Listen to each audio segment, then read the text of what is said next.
I'm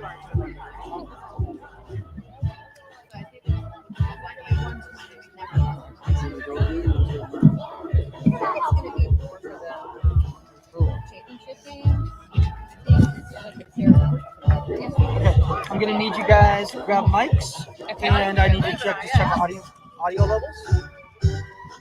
Okay. Test mic check 1 2. Test mic check 1 2. Test. Oh no, you can just hold the microphone just under your chin. Yep, just like that. So Test 1 2. Yeah. Oh, and that one is not connected to anything, so you could use it as a prop if you'd like. You can. Oh no, that'd be amazing. That'd be amazing. So what we could you can have that one too, because you got a little one right there with you. And you guys, why don't we do this? Why don't you come in here with her, and then you guys can all share, and then I'll head right over here. Yeah, that's Kara's going. Oh, okay. Okay, so let's do this. Why don't you? I'll take this one, and you guys can share that one right there. Okay, wonderful. Look at that. Look at that. Teamwork going on. And if anybody wants to wear a pair of headphones, they can as well, too. All right. Okay. All right.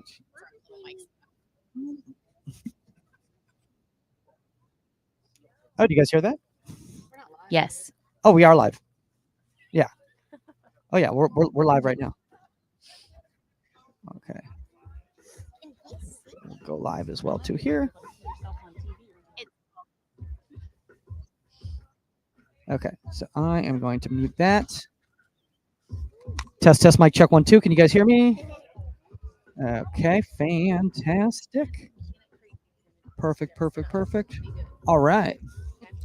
Let's make this happen. Here we go.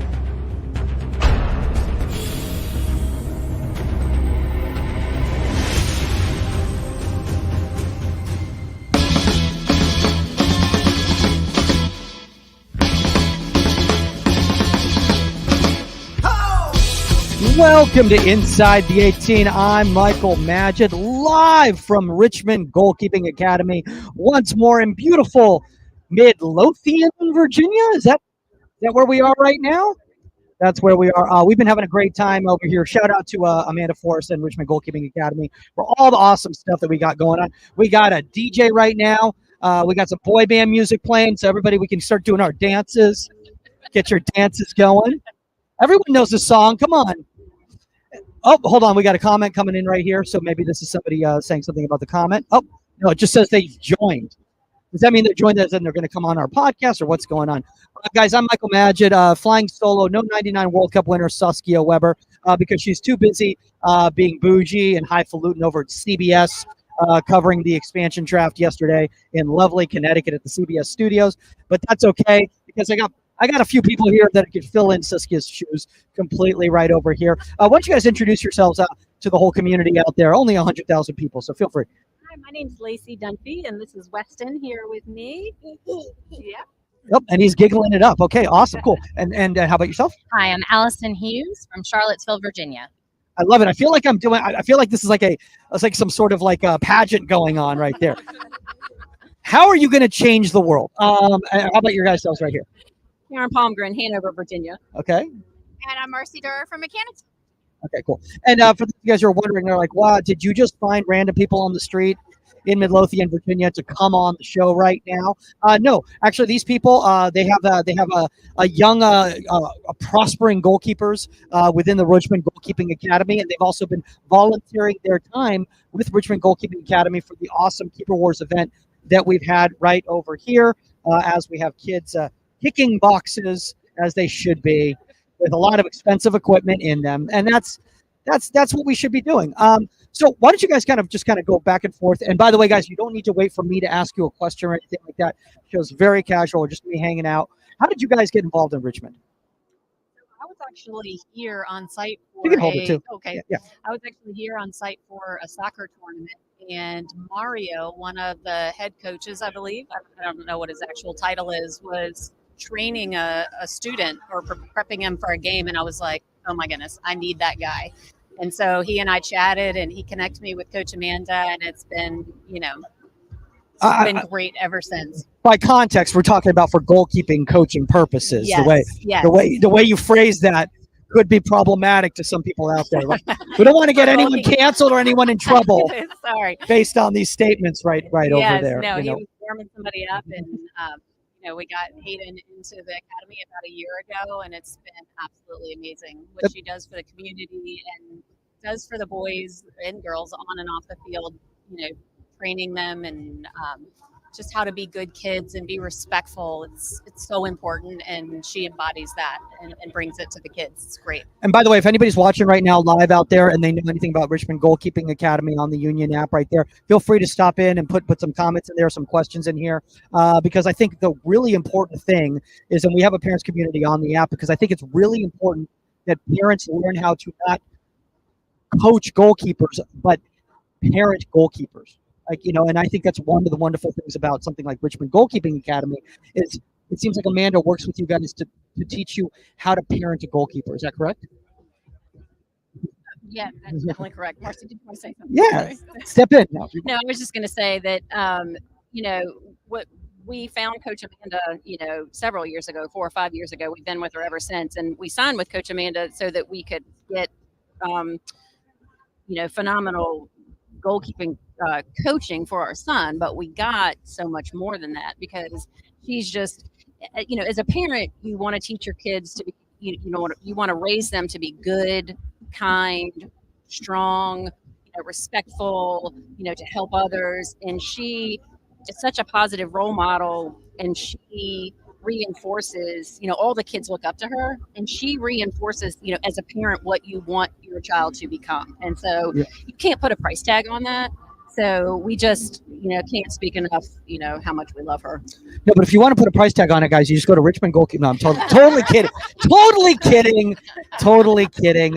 This is all about giving back and everything like that. And you haven't spoken yet, so why don't you just step in and say a little bit in regards to why you're involved as a volunteer too. So my daughter is, we're from Charlottesville. My daughter plays on the Skyline Elite team, U17. We've been with Richmond Goalkeeping for a couple of years. We found Amanda teammate to train with her. My daughter joined the senior leadership team this year, and I cannot say enough positive about Coach Amanda and how she develops leadership within these girls too, and not only all the good things that you brought in about the parenting skills, but it helps them develop a person and a leader on their soccer team. Because as we know, goalkeeper parents, it's a different breed, and so it's a definite thing that she helps us through too, on how to support our goalkeepers. Therapist. I mean, but it's funny that you said that, because I think, one of the problems out there, and feel free to speak on it as well too, but is that a lot of people out there, they mentor goalkeepers or they mentor coaches. They don't mentor parents. Meanwhile, the goalkeepers spend more time with the parents than they do the coaches or the players, right? Yeah, definitely. I mean, I'm frequently texting and talking to her, and she's like, Coach Hayden on this or Coach Hayden on this, but she also pulls me back and wants me to let her do the work, and I'm appreciative of that, because I've got 4 boys and I need all that I can get from her. But I think, one of the great things about that is it's about life lessons as opposed to goalkeeping lessons, because I don't think a lot of people recognize this out there. And I'm sorry to all the young goalkeepers out there who are listening. There's a better chance that you can become a great human being that gives back to the world than you're going to be the starting goalkeeper for Real Madrid. And yeah, exactly. And but it's really difficult to tell a young player that. So if you can incorporate it through something like goalkeeping, that they're enjoying this experience and everything like that, they don't even realize they're learning these lessons, right? Well, and some of the lessons that they're learning, it is on the field, but they're so transferable off the field. And Amanda and all of the coaches with Richmond Goalkeeping, they're training our kids. And my daughter's 14, and she's been with Amanda for about 5 years. And I'm watching her learn how to lead. And yes, she's learning how to lead through goalkeeping. Amanda's going to teach the kid a drill. Then she's going to ask that same goalkeeper to go and teach that drill and lead that drill with a younger goalkeeper. And it has nothing to do about the drill. This is something like really in life. It's like, how do I lead people and be a positive influence and cheer each other on and support? I mean, even today, my daughter got walloped in her first match. And the next thing I watched her do was warm that keeper up for his next game. Wait, what? Yes. Hold on. Wait, hold on. I think we've literally found like Mother Teresa, sure. But a goalkeeper that loses and then is like, you know what? I'm going to warm you up.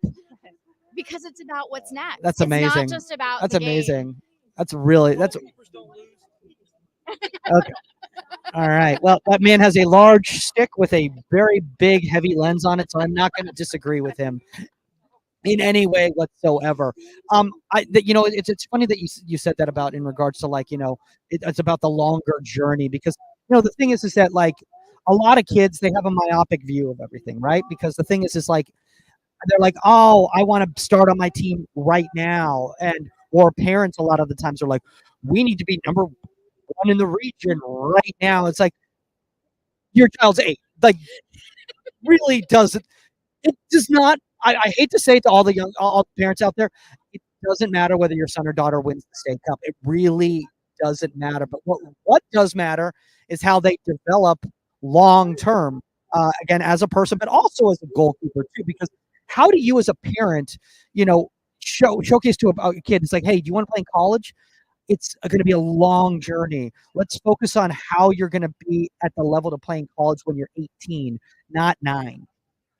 So one of Coach Amanda's big mottos is progress, not perfection. And that resonates so much.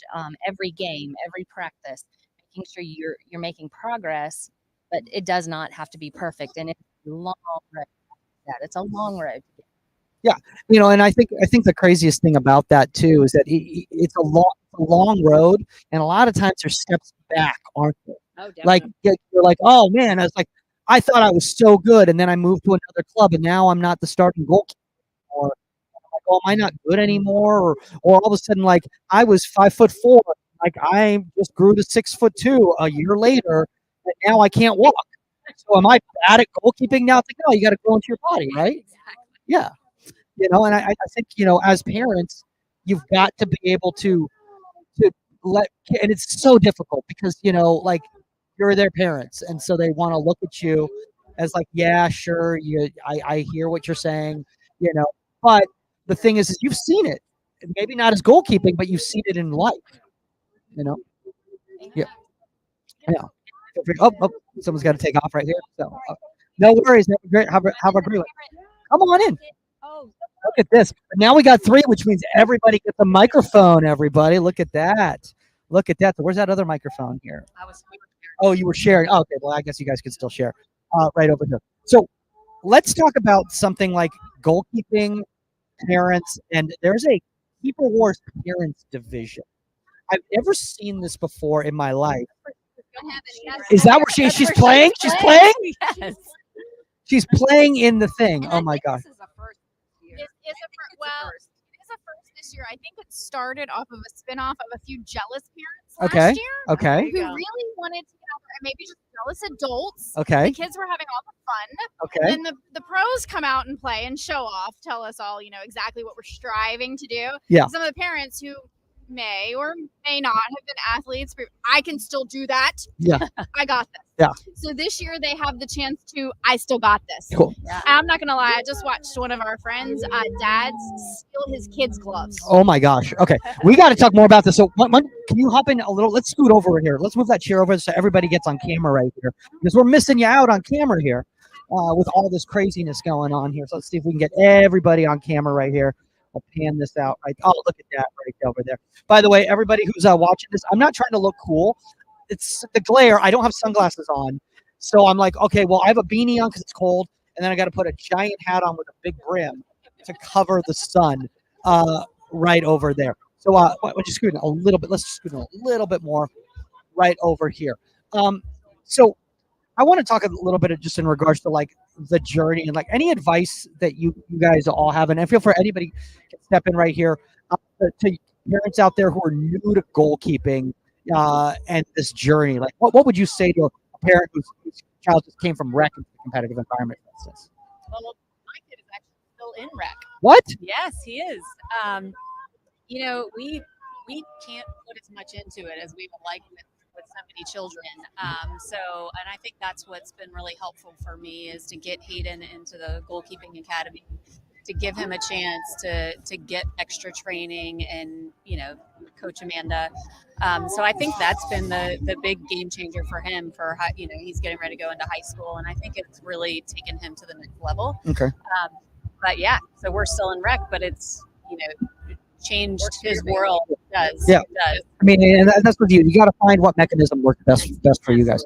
How about yourselves? Any specific advice you would give the audience out here? I would just say, you have to put the work in. You definitely have to put the work in. It's not going to happen overnight. And check. If you have a bad game, everybody has a bad game. I mean, but yeah, keep those priorities in order and keep working hard. Yep. So I think it's about encouraging, but sometimes for our kiddos, it's encouraging by maybe not saying a whole lot, just being there and letting them decide when it's time to talk. It is hard, bad games, transitions in clubs, coming in off of a bench. If your kid's never ridden the bench before, it's an experience and they need to learn it. But that's a hard conversation, and you shouldn't, as a parent, you got to let your kid talk when they're ready to talk and just be there to listen and support. And sometimes it's like, you know what, kiddo, I hear you. And let the kid, kind of, your child's going to do what they're going to do. They're going to talk to their coach when they need to talk to their coach. They're going to talk to you when they need you. I want to bring up this topic right here because I think these are all really valid points. And the topic I want to top on is parent etiquette with coaching staff. Because the problem is, I think a lot of the times when it comes to parent communication with coaches, I feel like a lot of young coaches out there, I want you guys to hear this.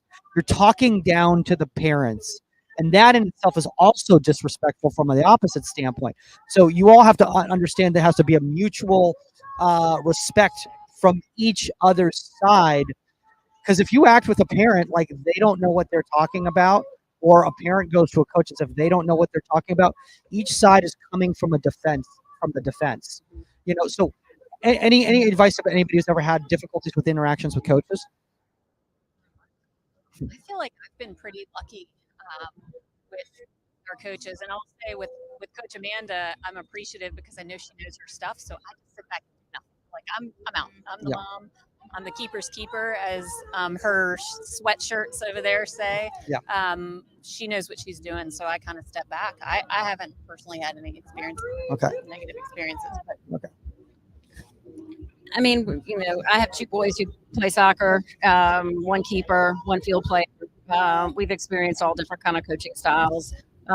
Definitely, some coaches are better than others, but as a parent, it is, you have to know when to step back. You always let the coach do their job, and then if there's an issue, you always encourage your kid to go to the coach first. I'm not of the mindset that I need to, go, to the coach over every little thing.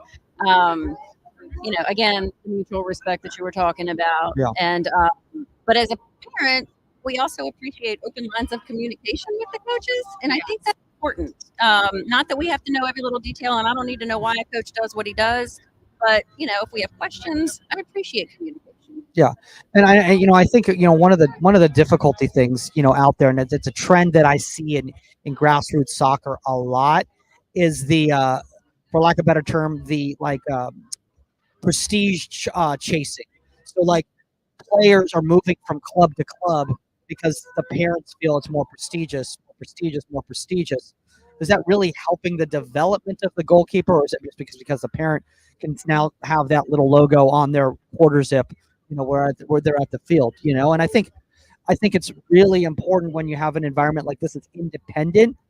There is no team. There's no Richmond Goalkeeping Academy team. So everyone out here is here for the same reasons, for the enrichment of the young goalkeeper, right? Right. Absolutely. I couldn't agree more, Michael. And one other thing I'd even add on, listen to your kids, have your eyes and ears open. Look at the team chemistry. I mean, A goalkeeper is only going to be as good on a team as the other 10 players on that field. Absolutely. And if those 10 players are at each other's throats and your keeper is being told that it's their fault they got scored on, they're the last line of defense. First line of offense, too. Yeah. And they are part of that team. And that is one of the most important things I think that even Coach Amanda talks about is communication. We went through a whole session of training. I'm not sure we touched the ball more than 50 times because it was about communication. That goalkeeper's communication to their team is critical to the team's success. Topping a club isn't going to change if they can't communicate and if their team doesn't respect that communication. Yeah, by the way, that was actually making me think. Just like brainstorming right now, I think another a town hall that we should do on the in the parents community on the GK app, on the Union app, should be about how to have parents understand how to work with other parents in the club environment. Because I think the problem is that the outfield parents use the parents as an extension of the young goalkeeper on the field. So if it's going well, then you're their best friend. If it's not going well, then you're the reason. Then you're the problem. I actually had a parent come up to me and tell me to my face that, oh, everybody knows that, it's the goalkeeper's fault if we get scored on. Like, really? I didn't know that. And I'm the keeper's mom. Yeah. I didn't know that. Yeah. Well, I think the massive thing out there for anybody out there listening who's a parent and they want to talk to their young goalkeeper. I love what you just said right there in regards to the first line of offense and also last line of defense. I always say, one of the best coaching behaviors you can teach a young goalkeeper is that to understand that if the ball even gets to you out of possession on the defensive side, that means somebody already made a mistake. Otherwise, you would never even see the ball on defense. So think of it that way. If that's the case, it's never your fault because it ended up with you, which basically means you're the last line, as in like a case of emergency, break glass, make this final action, hope you can keep it out of the net type of a thing. Seriously, though, you're a fire extinguisher is what you are. You're a fire extinguisher. And by the way, for any parents out there who are dealing this with the club team and everything, I want you to really stress to your young goalkeeper and to the other parents, don't isolate the goalkeeper. They are part of the team. They should be doing the activities with the team. I see it all the time in the grassroots level. Goalkeepers training in isolation. They have nothing to do with the team ever. The only time they ever get incorporated is finishing drills.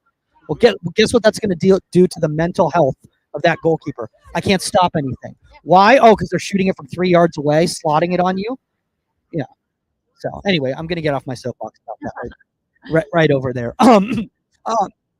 As we start wrapping up, I just want to ask a quick question. So what age is your goalkeeper? 14? Yeah. 17? 14. 14. Okay. So we're talking about high school age goalkeepers right here. What is the biggest change that you've experienced as a parent, the transition from middle school up to high school goalkeeping as competitive, or even just at the high school level? You want to step in? I'll go with balance. School is hard. And particularly my daughter did not learn the skill of homework and studying until we got to high school and the importance of it. So learning how to balance our time, and goalkeeping is such a mental, and she's such a student of the game. That time of balancing the studying school and studying soccer and training is balance. Again, I'll piggyback on that. We always, you hear it, a lot of coaches will tell you this, but it's student athlete first, then athlete. So the student that has to come first. That has to be the priority. And we're constantly, my son wants to do every sport under the sun. Soccer is his number one sport, but we kind of have to rein it in a little bit. Definitely student first. Studying comes first. So my son turned 14 yesterday, so okay. He is not in high school yet. Okay. He's still an 8th grader, so I think you guys covered it down there. I got another year. I'm not going to rush it. You're not going to rush it too late. No. So now your son is playing in the rec level right now, and yours are playing in the competitive level right now. So I'm going to focus a little bit more in your guys' direction because one of the biggest things and one of the things that we really try to focus on in regards to mentoring is college recruiting and helping out in that process or whatever.